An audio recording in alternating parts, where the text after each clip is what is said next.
আছি ভালো। তুমি ভালো আছো তো? ভালো আছি। এখানে ভালো ইয়ে করে? ওরা ভালো আছে তো? হ্যাঁ, সবাই ভালো আছে।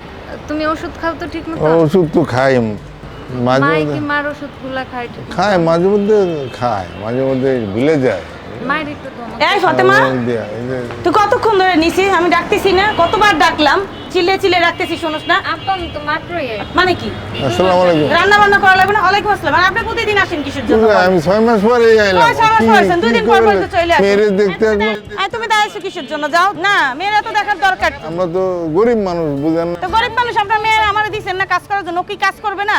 কি বেঁচে করবে না? 2 দিন পর দিন কিসের জন্য আসে? বেঁচে দিন এই তো। না বেচে দেন না তো কি হয়েছে? আমি টাকা দেই না, বেতন দেই না সারাক্ষণ। আমার পাপি লোকে দেখা করতে না কিছু হয় নাই জন্য জান, আপনার দরকার কি? তা আমার ব্যক্তিগত ব্যাপার, আপনার কি দরকার? ফাতেমা, রাস্তাঘাটে চিল্লাচিল্লি করেন। এই আপা আপনার দেখো সমস্যা না। কি? আমি কথা বলতেছি, এটা তো আমার বাড়ির এরিয়া। আমার বাবা বাড়ি বাইরে তো রাস্তাঘাটে ভাই। রাস্তা না ভাই, রাস্তা না, এটা তো হ্যাঁ, বাড়ির আপনি ভিতরেই আছে। একটা মাইয়া তার বাবার সাথে দেখা করবে, দেখা করতে দিবেন না? শুধু 2 দিন পর পর আসবে দেখা করার জন্য। দুই দিন আপনি পর তো পর মানুষ হিসাবে ট্রিট করতেছেন না। আপনি তো মানুষ হিসাবে ট্রিট করতেছেন না। আপনি কাজের মানুষ বলতেছেন কেন? আমরা কি কে কাজ করি না? সবাই কাজের মানুষ। কাজ ছাড়া কেউ আছে? রান্না রেখে আসছে। আর আপনি আসেন কেন? আপনার সাথে তো আমি যাই কথা বলেন, বলবো একটু না। বুঝাই বলেন, আপনি উপরে নিয়ে যান। যাইতেছেন ভাই, যান। না না এরকম আমি রাস্তাঘাটে গ্যাঞ্জাম করবে না। এটা মা- মেয়েকে আমি বেঁচে দিছি নাকি আপনার কাছে? আমি এসে দেন না, তাহলে কি করছেন? তাহলে আপনি রাখেন না কেন? বাসায় নিয়ে রাখতেন, কাজ করতে আপনি দিতেন না। 2 ঘন্টা বলতেছেন কেন? সে যদি নিচে এসে প্রত্যেকটা মানুষকে শিখাই শিক্ষিত দেন। মানুষ কি? আপনার কাছ থেকে আমার শিক্ষা নিতে হবে? শিক্ষা নেওয়ার কি আছে ভাই? আপনি তো শিক্ষিত মানুষ হলে রাস্তাঘাটে এরকম ঝামেলা না, করতেন না। রাস্তাঘাটে বেরো তো আমার বাড়ির এরিয়া। আপনার সমস্যা কি? আপনার- না, তারাও তো মানুষ, বাইরে দাঁড়িয়ে তারাও তো কথা মানুষ। বলছি, আমি আপনার আসছি বাইরে। আপনার কাজের মেয়ের বাবা আসছে, আপনি উপরে দেখা করেন। কেন আপনি উপরে রাস্তাঘাটে দেখাবো? আপনার ঝামেলা কথা তো আমি করতে উপরে পারেন। উঠাবো, এই নোংরা লোকজন। আমাদের একটা মানুষকে তো স্বাভাবিক মর্যাদা দিবেন মানুষ মানুষের হিসাবে। কারণে মানুষ দিতে হবে। মিনিমাম সম্মান তো দিবেন, খাওয়ালে পড়াই দিলো। কাজের মানুষের সম্মান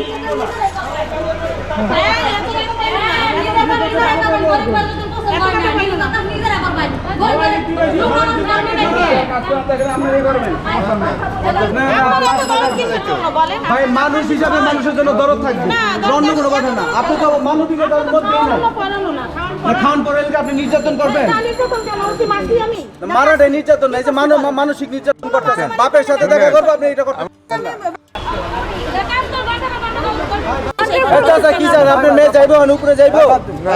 আসতে ভাই, ওই যে ক্যামেরা রয়েছে, ওইখানে ক্যামেরা রয়েছে। আমরা একটা সোশ্যাল এক্সপেরিমেন্টে ভিডিও করতেছি গৃহকর্মীদের নিয়ে। এই জন্য আজকে এটা আমাদের একটা শুট ছিল। এবার বেশি হতে পারে ভাইয়া। এই জন্য আমরা যারা দারোয়ান আছে, যারা কাজের মেয়ে আছে, তাদের উপর সব সময় নির্যাতন হয়। সব সময় হয় ভাইয়া। নোংরা মানুষকে ভিতরে নিব কেন? তা নোংরা মানুষের মেয়ে দিয়ে যদি কাজ করাইতে পারি, তাহলে নোংরা মানুষ ভিতরে নিব না কেন? তাহলে নিজের কাজ নিজেই করি, নোংরা মানুষ তাহলে ভিতরে ঢুকানির তো কোনো দরকারই পড়ে না। ইদানিং সময়ে আমরা সামাজিক যোগাযোগ মাধ্যমে ম্যাক্সিমাম সময় যে পোস্টগুলো দেখে থাকি সেটা হচ্ছে গৃহকর্মীরা তাদের যে অধিকার, সেই অধিকারটা আসলে তারা প্রপারলি পায় না, তাদের সাথে নির্যাতন করা হয় বরঞ্চ।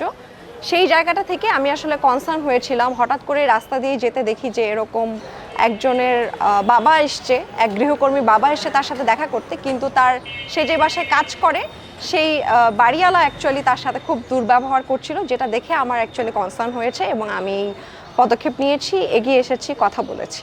আমি যা করেছি, অভিনয় করেছি, বাস্তবে কখনোই এরকম করা উচিত না। কাজের মেয়ের সাথে সবসময় ভালো ব্যবহার করা উচিত, ওদের যতটুকু অধিকার আছে অধিকার দেওয়া উচিত। বাবা মা আসলে তাদেরকেও অধিকার দেওয়া উচিত যে তারা যেন দেখা সাক্ষাৎ করতে পারে কাজের মানুষের সাথে, তাদের সাথে ভালো আচরণ করা উচিত।